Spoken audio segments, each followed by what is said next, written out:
You know what's ironic? The guys who try the hardest to get a woman's attention are usually the ones she forgets the fastest.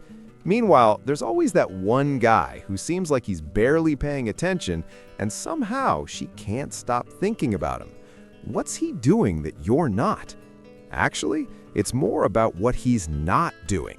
And by the end of this video, you're going to understand exactly why doing less can make you infinitely more magnetic.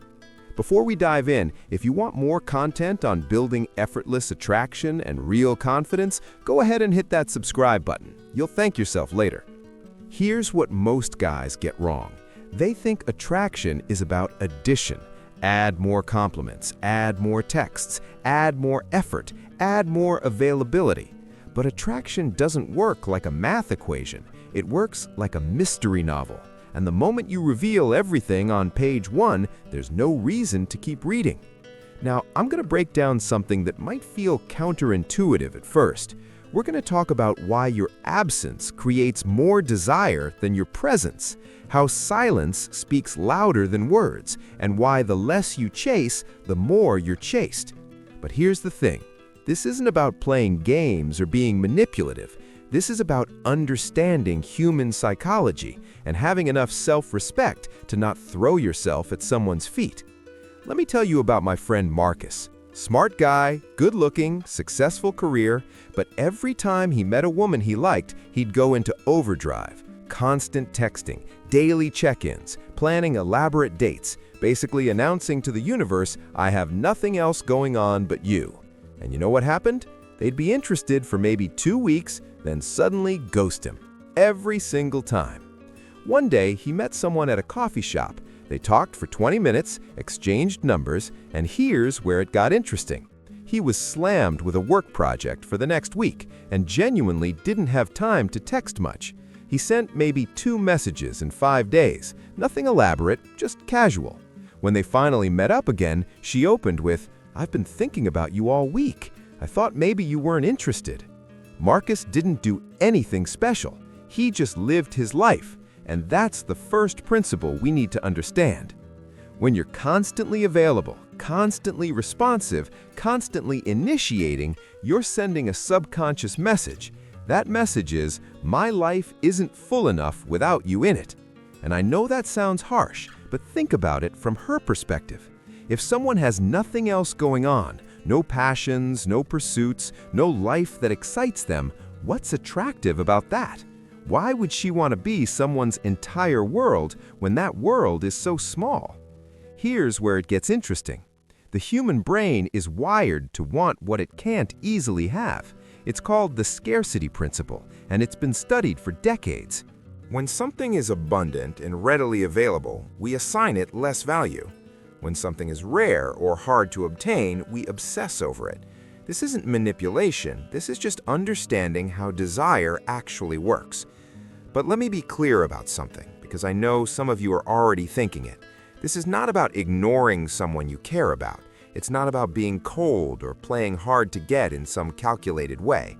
It's about genuinely having a life that's so fulfilling that you're not sitting around waiting for her text.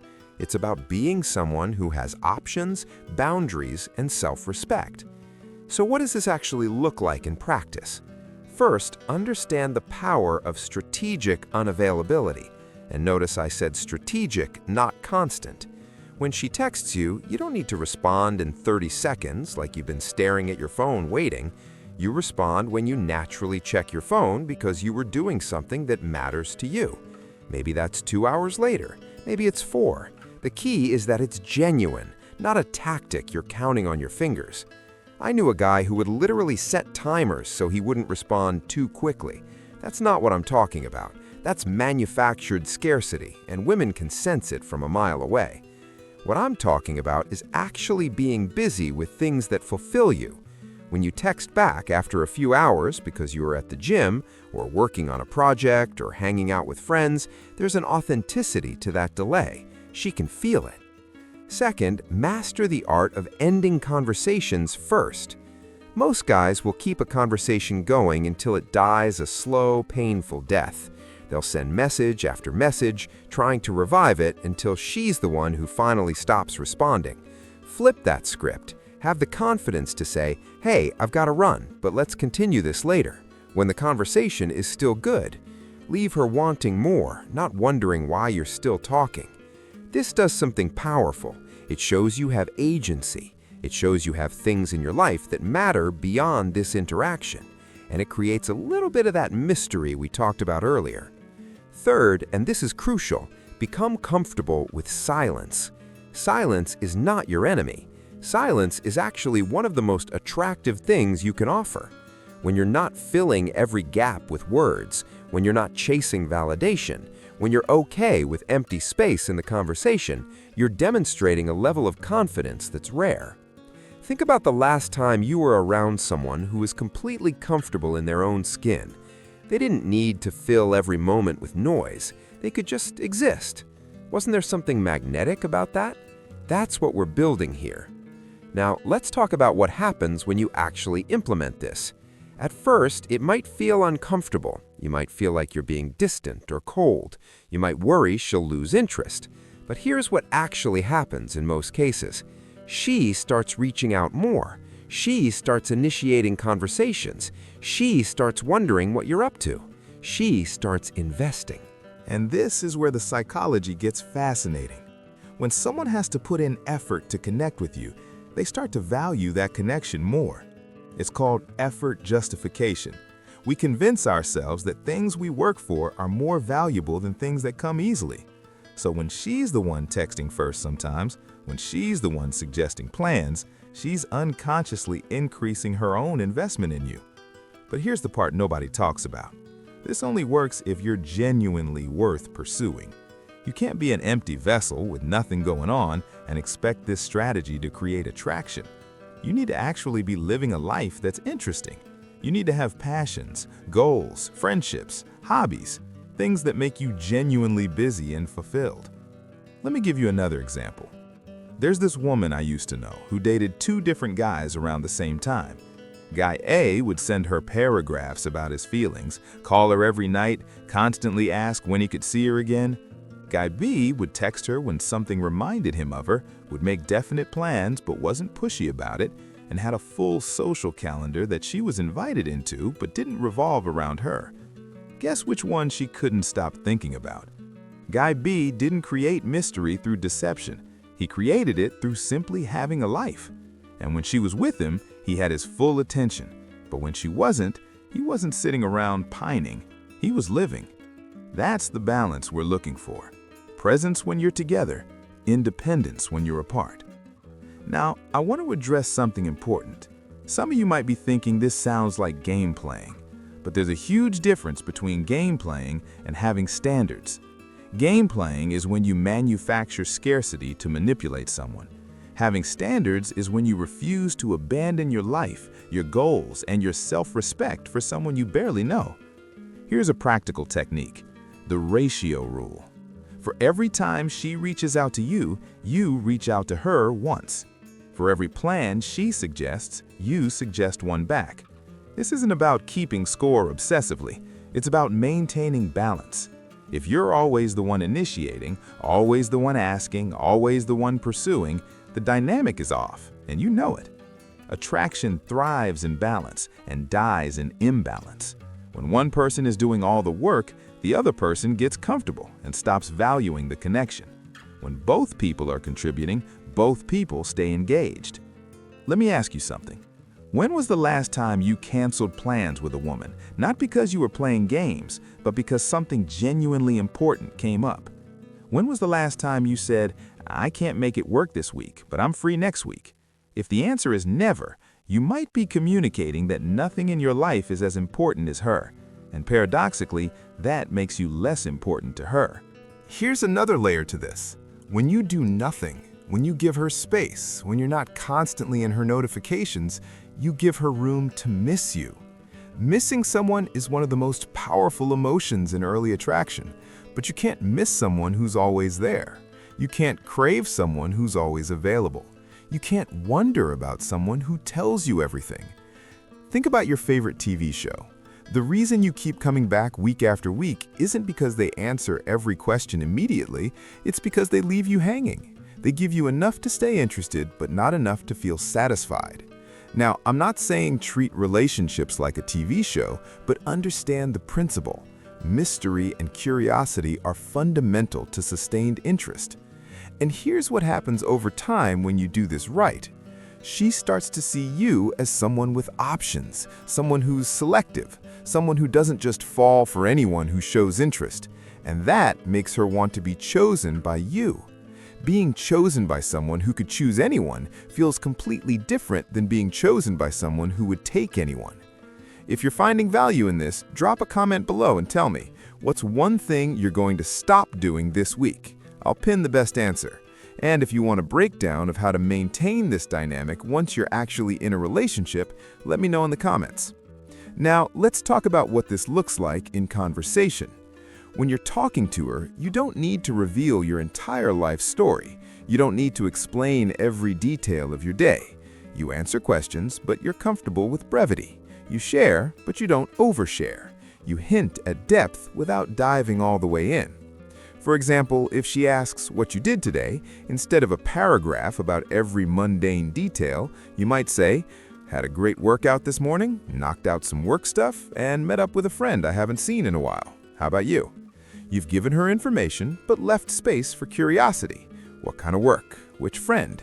There are gaps she can wonder about.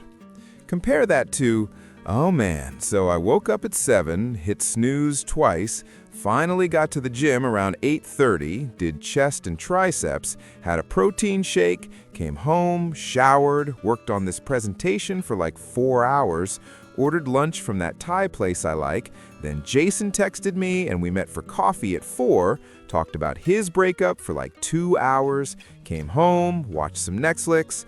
See the difference? One invites curiosity, one exhausts it. The same principle applies to your emotional availability. You can be emotionally present without being emotionally dependent. You can share feelings without making her your therapist. You can be vulnerable at the right moments without treating her like your emotional dumping ground. Here's a truth that might sting. The moment you need her validation to feel good about yourself, you've already lost her attraction. Attraction requires two whole people choosing each other, not one person clinging to another to feel complete. So what are you actually doing when you do nothing? You're creating space. Space for her to form her own thoughts about you. Space for desire to build. Space for her to initiate. Space for the connection to develop naturally rather than being forced. And in that space, something magical happens. She starts to wonder, what is he doing right now? Why hasn't he texted? Is he thinking about me? Is he with someone else? Did I do something wrong? And before you say that sounds manipulative, remember, you're not creating these thoughts intentionally. They're the natural result of you having a full life that doesn't revolve around her. When you do see her, when you do spend time together, you're fully present, you're engaged, you're fun to be around.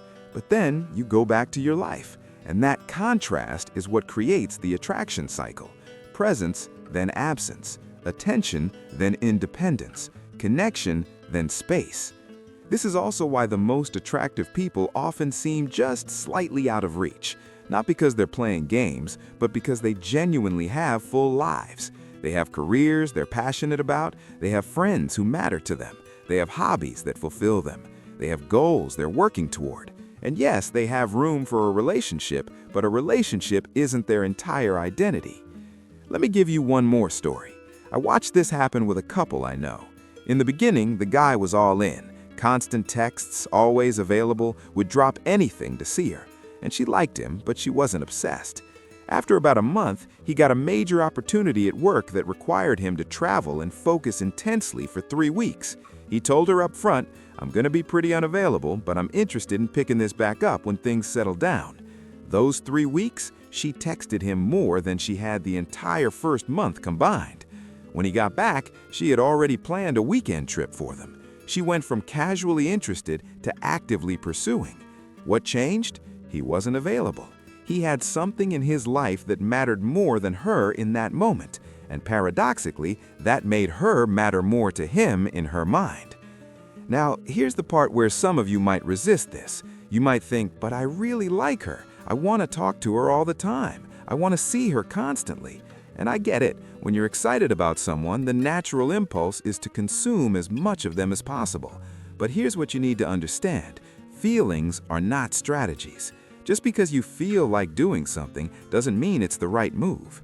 You might feel like eating an entire pizza, but that doesn't mean it's good for you. You might feel like staying in bed all day, but that doesn't help your goals. You might feel like texting her every hour, but that doesn't build attraction. Discipline is doing what's effective, not just what feels good in the moment. And the effective strategy is maintaining your life, your standards, and your dignity while allowing space for a connection to develop naturally. So here is your action plan. Starting today, identify 3 things in your life that genuinely excite you outside of dating. Maybe it's a fitness goal. Maybe it's a creative project. Maybe it's building your career or your business. Whatever it is, start investing real energy into those things. Make them so compelling that you genuinely don't have time to obsess over whether she texted back. When she does reach out, respond with genuine interest, but not desperate availability. Match her energy and investment level. If she's putting in effort, reciprocate. If she's being flaky or low effort, have the self-respect to pull back. End conversations while they're still good. Don't let things fizzle out. Be the one who says, "This has been great, let's continue this later." And most importantly, get comfortable with the idea that if doing less makes her lose interest, she was never that interested to begin with. The right person will appreciate a man who has his own life. The wrong person will disappear when you stop entertaining her constantly. Either way, you win. Because here's the ultimate truth. Doing nothing isn't really about her, it's about you. It's about building a life so fulfilling that you're not sitting around waiting for external validation. It's about becoming the kind of man who's naturally attractive because he's genuinely happy and complete on his own. When you reach that point, you'll notice something interesting. You won't need tactics or strategies anymore. You'll naturally create attraction because you're living from a place of abundance rather than scarcity. You'll naturally be less available because you're genuinely busy with things that matter. You'll naturally create mystery because you're not trying to prove anything to anyone. And that's when women don't just like you, that's when they obsess over you. If this resonated with you, do me a favor, hit that like button, drop a comment telling me which idea landed hardest, and subscribe for more content on building genuine confidence and effortless attraction. And here's my question for you. What's one area of your life you're going to invest more energy in this week instead of overthinking your dating life? Let me know below. Remember, the most attractive version of you isn't the one trying the hardest, it's the one living the fullest.